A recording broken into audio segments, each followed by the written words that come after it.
Bu. Pada kesempatan ini mungkin ada beberapa hal yang pengen saya tanyakan seputar manajemen obat-obatan yang ada di rumah sakitnya Bu. Yang mungkin Ibu selaku sebagai kepala instalasi dalam hal menangani mengenai manajemen ini. Ya. Mungkin saya mulai dari pemilihan dulu. Pemilihan mengenai obat-obat ini sebenarnya dalam aspek pemilihan ini di situ siapa sih yang terlibat? Apakah apoteker sendiri ataukah ada pihak lain yang terlibat dalam pemilihan obat ini? Iya, pemilihan obat itu yang terlibat itu ada beberapa profesi ya, yaitu ada apoteker sendiri, terus ada dokter, terus ada perawat juga. Jadi pemilihan yang kita lakukan itu hasil rembukan, ya hasil rembukan. Jadi usulan dari dokter-dokter itu tertuang di dalam surat pengusulan. Pengusulan itu kita rembukan untuk dimasukkan ke formulir rumah sakit. Jadi formulir yang itu hasil rembukan dari beberapa pihak untuk sebagai acuan ke depan.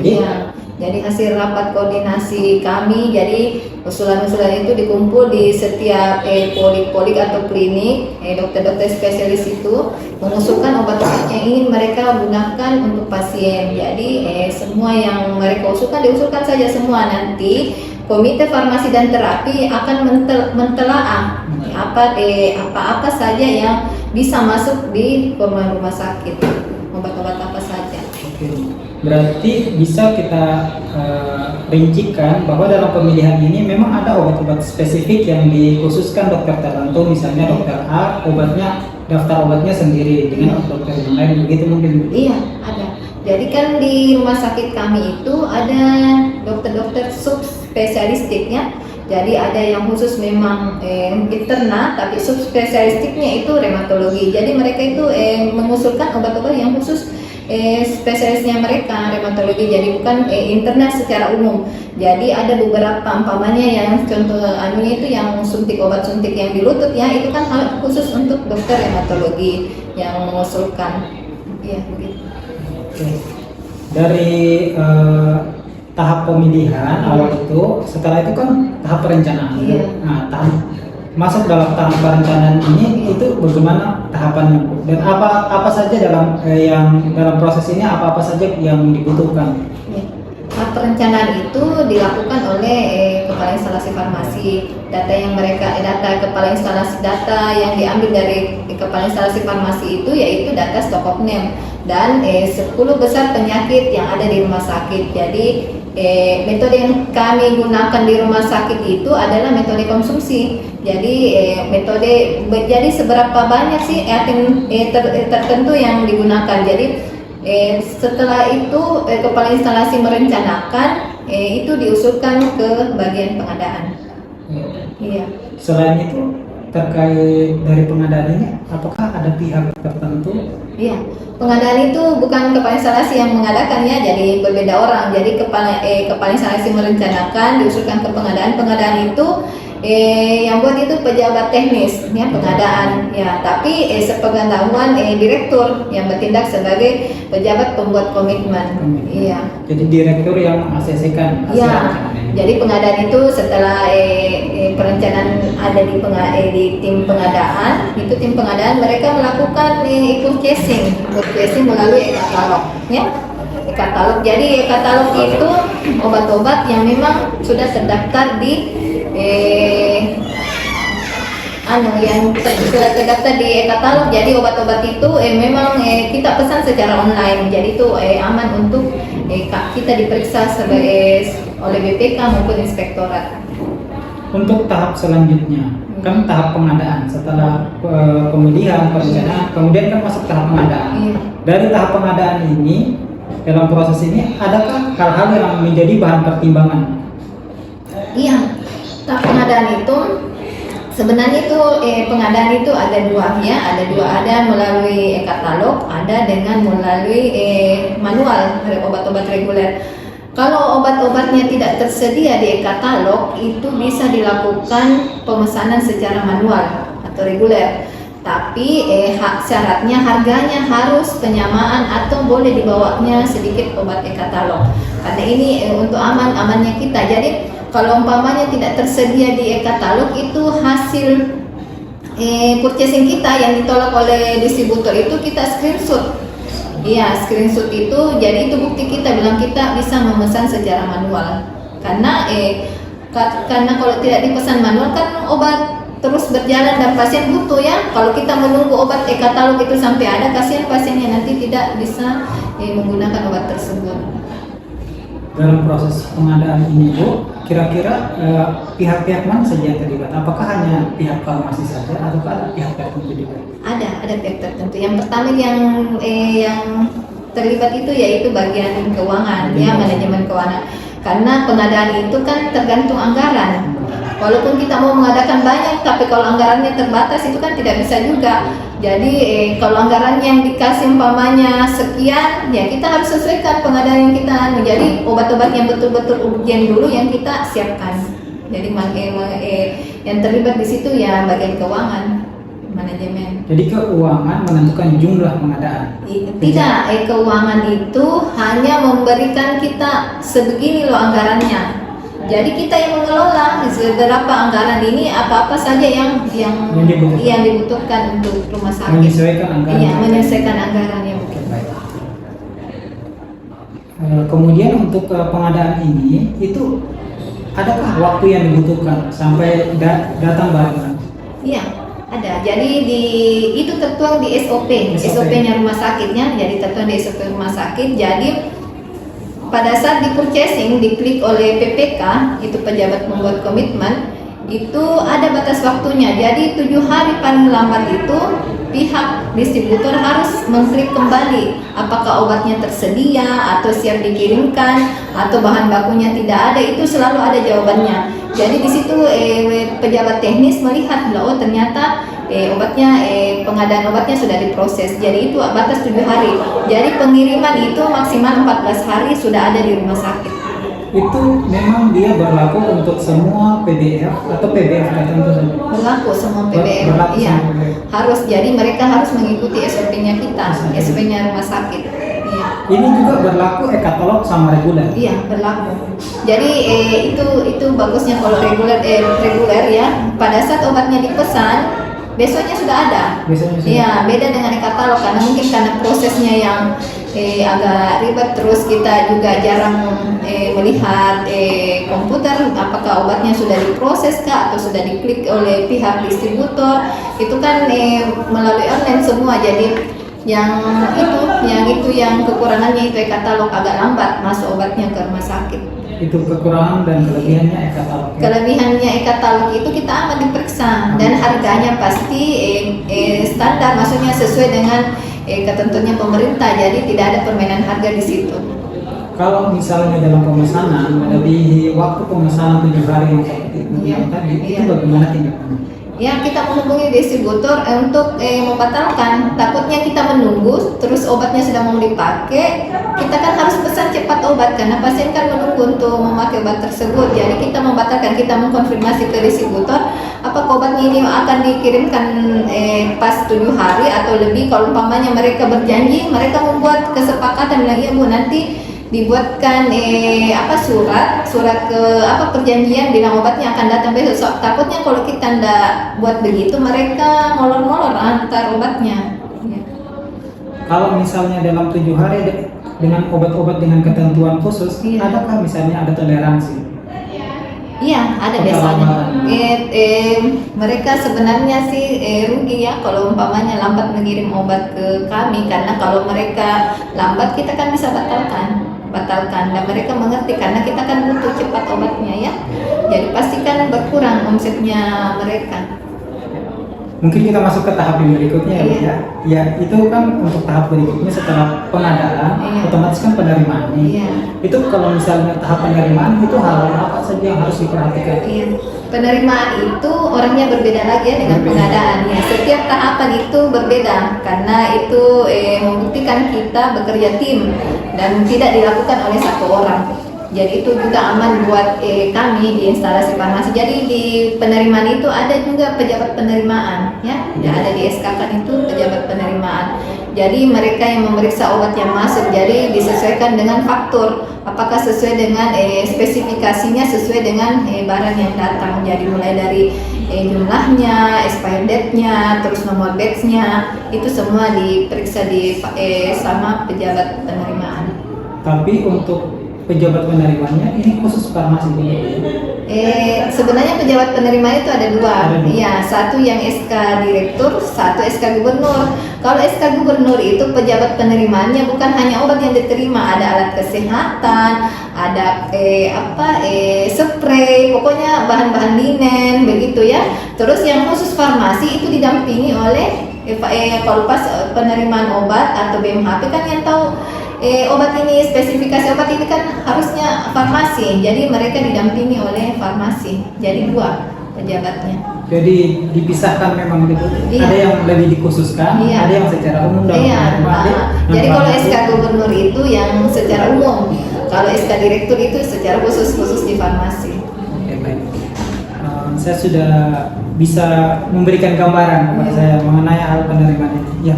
Setelah penerimaan itu kan ada penyimpanan. Iya. Nah, penyimpanan ini kira-kira apa saja yang harus diperhatikan? Apakah juga ada hal-hal yang mempengaruhi dalam hal penyimpanan ini? Iya, pastilah kalau ada penyimpanan itu kan yang utama kan stabilitasnya obat harus tetap terjaga.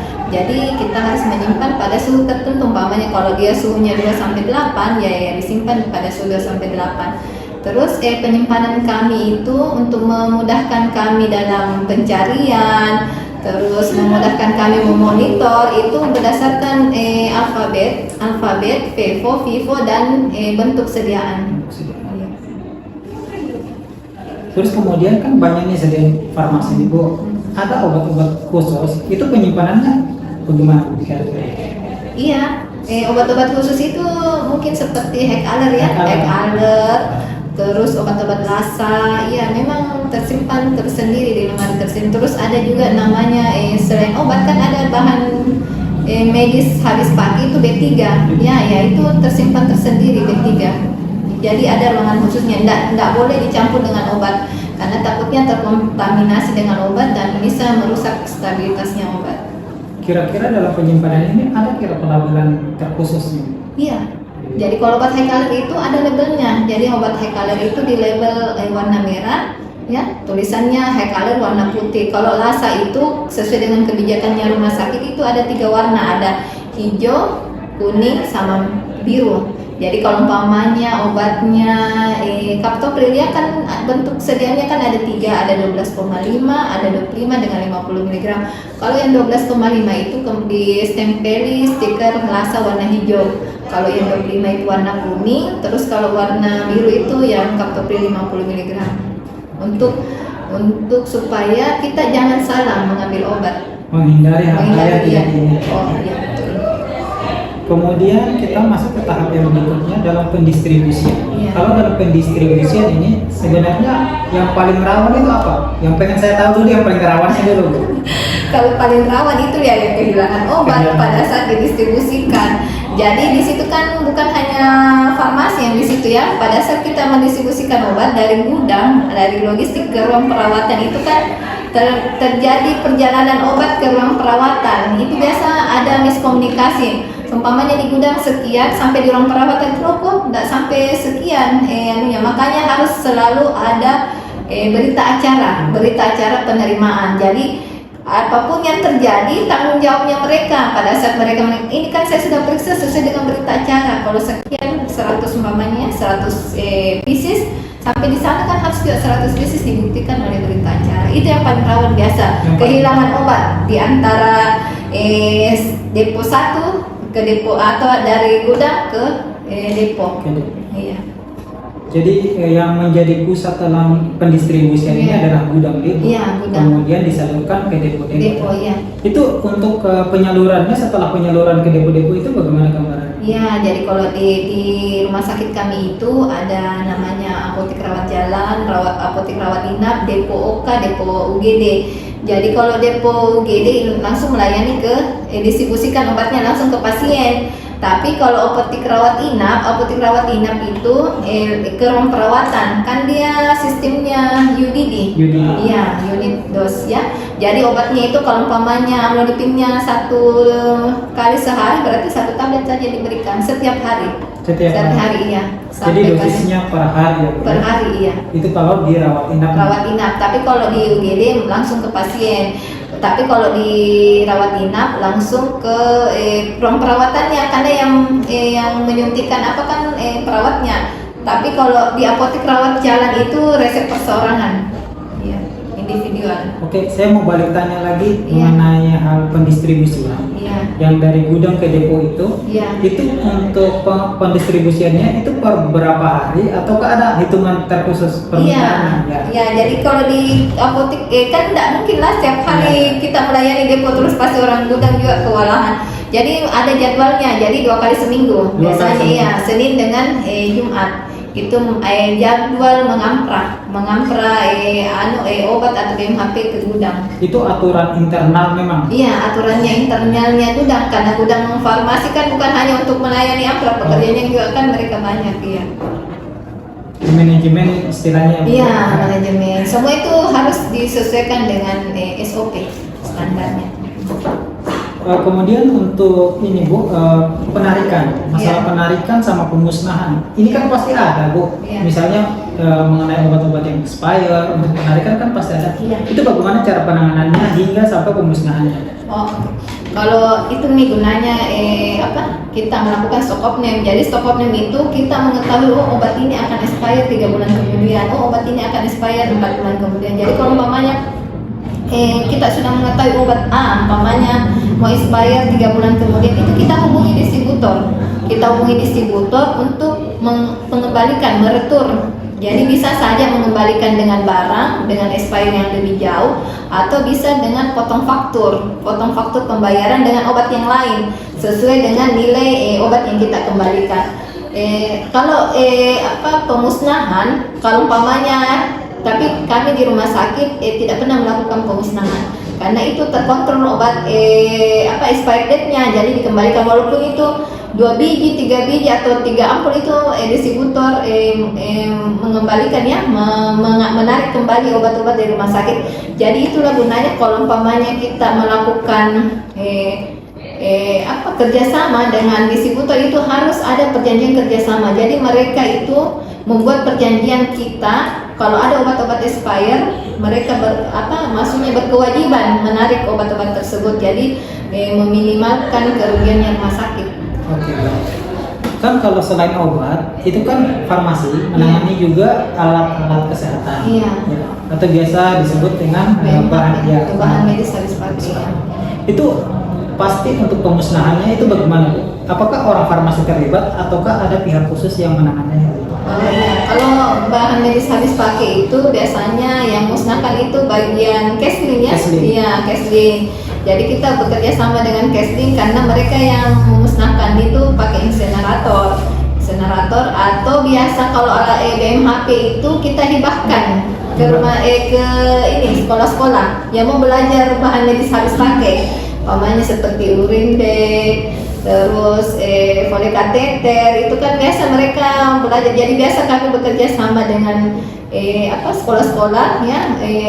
Kebetulan banyak teman-teman kita yang butuh bahan medis habis pakai yang expire untuk dipakai belajar sama anak didiknya. Alat peraga. Iya, alat peraganya. Terus kemudian untuk pengendaliannya itu bagaimana Bu? Oh, pengendalian Iya. itu ya itu Dengan dengan manajemen pengendalian itu selalu tertuang di dalam laporannya. Laporan. Iya, laporan evaluasi dan monitoring. Jadi setiap bulan itu kita evaluasi seberapa banyak obat yang digunakan pada bulan tersebut. Umpamanya kita akan pengendalian itu dilakukan setiap akhir bulan. Jadi setiap akhir bulan itu kita mengetahui ternyata obat ini sekian habisnya, terus BMHP ini ada yang expire, berarti kita bulan berikutnya kita tidak akan memesan obat tersebut atau BMHP tersebut. Jadi itu selalu tertuang di laporan. Jadi laporan walaupun itu umpamanya obatnya stagnan, itu tetap dilaporkan dengan 0 pengeluarannya, tidak ada pengeluaran. Jadi kegiatan stock of name ini menentukan hasil pengendalian. Iya. Makanya itu stokoping betul-betul harus dilakukan secara betul-betul ya, jangan memanipulasi data ya. pada itu akan berdampak dengan bagian perencanaan, pengadaan sampai ke pelaporan. Oke, baik. Ini Bu, mengenai stok opnya, Iya. ini jangka waktunya, ini hanyakah per bulan saja kah, ataukah triwulan, ataukah dalam 1 tahun berapa kali? Iya, kalau di rumah sakit kami itu melakukan stok opname itu per bulan. Per bulan. Iya, per bulan. Tapi laporan ke BPK dan inspektoratnya itu per triwulan. Per triwulan. Iya, tapi jadi laporan yang kita lakukan per bulan itu kan bukan untuk itu kan dilakukan untuk bagian perencanaan. Jadi kan perencanaan ada yang triwulan, ada yang per bulan. Oke, baik. Kita mungkin lanjut ke proses yang berikutnya, Bu, ya. Iya. Dari proses manajemen kefarmasian di rumah sakit, yaitu administrasi mungkin, Bu. Ini bagian yang paling terakhir. Itu bagaimana sih gambarannya kalau dari Ibu sendiri, tolong jelasin. Administrasi mengenai manajemen. Manajemen kefarmasian. Jadi manajemen itu administrasinya itu banyak ya sebenarnya, karena di situ kita melihat bukan hanya ketersediaan obat dan BMHP, tapi waktu tunggu itu kan administrasi juga, waktu tunggu pasien pada saat menunggu di ruang tunggu mengantri obatnya ya. Jadi itu kita tertuang di waktu tunggu. Jadi setiap pasien datang ini kita lakukan di apotek rawat jalan. Kalau rawat inap kan tidak ya, karena pasiennya itu dirawat inapkan. Kalau rawat jalan itu waktu tunggunya itu 30 menit kalau obat jadi, maksimal 60 menit kalau racikan. Jadi lewat dari itu kita akan kena di penjaminan mutu, karena pasien terlalu lama menunggu. Ya, jadi itu terhitung. Jadi mulai resepnya masuk sampainya pasien menerima obatnya itu harus dihitung waktunya. Jadi di situ tentu. Terus di rumah sakit kami itu ada juga namanya data pelayanan kepuasan pasien terhadap kinerjanya farmasi ataupun apoteker ya. Jadi di apotek rawat jalan juga itu ada 3 kotak. 3 kotak itu ada gambar smile ya, gambar smile. Jadi kalau hijau itu dia puas, kalau dia kuning, gambar smile-nya kuning itu berarti dia sedang ya, tidak puas, tidak ini ya. Terus kalau yang merah itu betul-betul dia tidak puas dengan pelayanannya farmasi. Jadi itu administrasi. Terus administrasi lainnya itu ya pelaporan SITNAP, sistem informasi sistem pelaporan narkotik dan psikotropika, itu dilakukan paling lambat tanggal 10 bulan berjalan. Itu dilakukan secara online tiap bulan.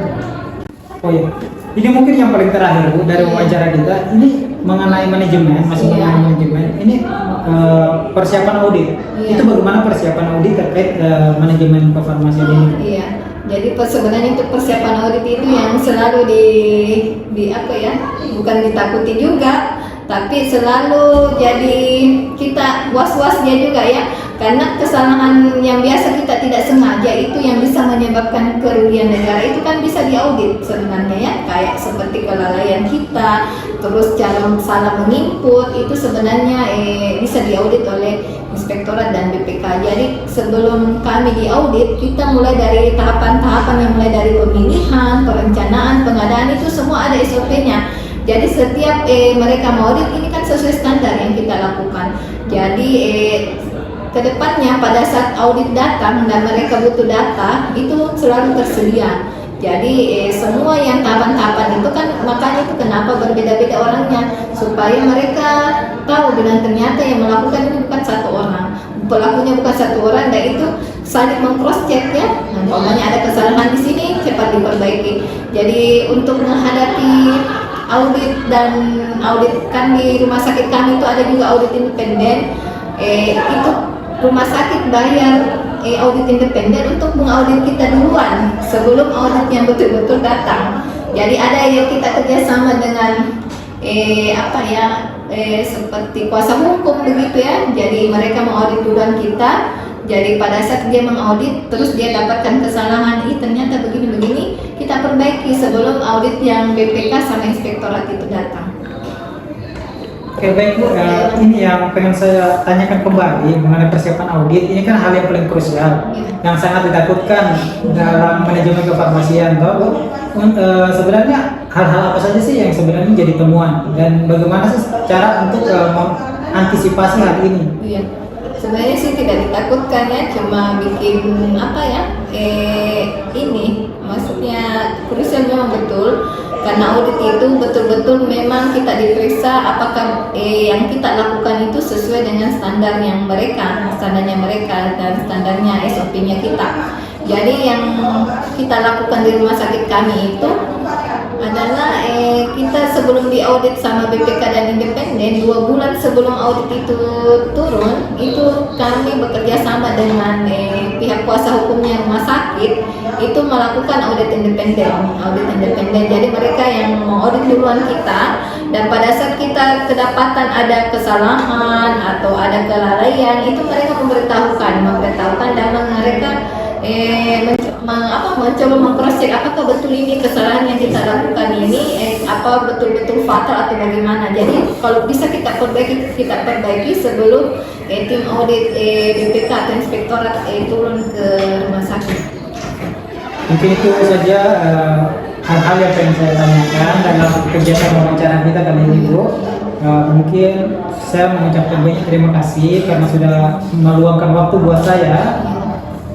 Terus kemudian mengenai informasi yang Ibu berikan kepada saya, semoga kedepannya bermanfaat buat saya. Terus kemudian mengenai hal-hal yang mungkin ada yang tidak berkenan di hati Ibu selama wawancara ini, saya mohon maaf. Mungkin demikian, kurang dan lebihnya saya minta maaf sekali lagi. Ya, terima kasih ya Bu ya. Assalamualaikum warahmatullahi wabarakatuh. Terima kasih atas kesempatannya kali ini. Ibu telah meluangkan waktu untuk saya interview sedikit tentang bagaimana masalah personalia yang ada di bagian kefarmasian di rumah sakit itu.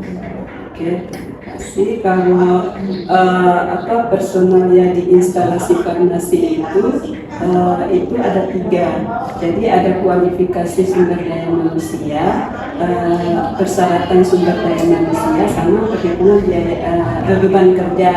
Kalau kualifikasi sumber daya manusia itu ada 2. Jadi untuk pekerjaan kefarmasian sama pekerjaan non kefarmasian. Untuk pekerjaan kefarmasian itu tenaganya adalah apoteker dan tenaga teknik kefarmasian. Sedangkan untuk pekerjaan non kefarmasian dia untuk administrasi dan bagian informasi. Jadi dia bisa selain tenaga kefarmasian misalnya sarjana komputer atau sarjana ekonomi bisa. Terus untuk persyaratan sumber daya manusianya itu apoteker dan tenaga teknik kefarmasian itu dia harus memiliki surat tanda registrasi atau STR sama surat izin praktek SIP-nya. Terus untuk untuk beban kerjanya itu untuk biasanya dihitung untuk pelayanan kefarmasian di rawat inap sama rawat jalan. Untuk rawat inap itu 1 apoteker untuk 30 pasien. Sedangkan di rawat jalan itu 1 apoteker untuk 50 pasien. Oh, ya baik. Berarti yang saya tangkap dari percakapan Ibu tadi, berarti satu rumah sakit itu dari personalianya itu bisa dari kefarmasian sama non kefarmasian ya, benar ya Bu ya? Terus kalau yang untuk kefarmasian ya tentunya ya apoteker dan asisten apoteker, dan yang memiliki izin ada STRA dan SIP-TTK kan kalau untuk tenaga kefarmasian. Kalau misalkan yang non kefarmasian itu berarti yang seperti kayak sarjana lain selain kefarmasian ya, selain farmasi seperti itu ya. Oh iya, baik. Kalau sudah Bu, tidak ada lagi tambahannya? Itu saja. Oh baik. Kalau begitu terima kasih atas kesempatannya. Nanti apabila ada yang kurang, saya bisa bertemu Ibu kembali. Oh iya, atau bisa menghubungi Ibu ya. Oh iya, terima kasih. Sekian. Assalamualaikum warahmatullahi wabarakatuh.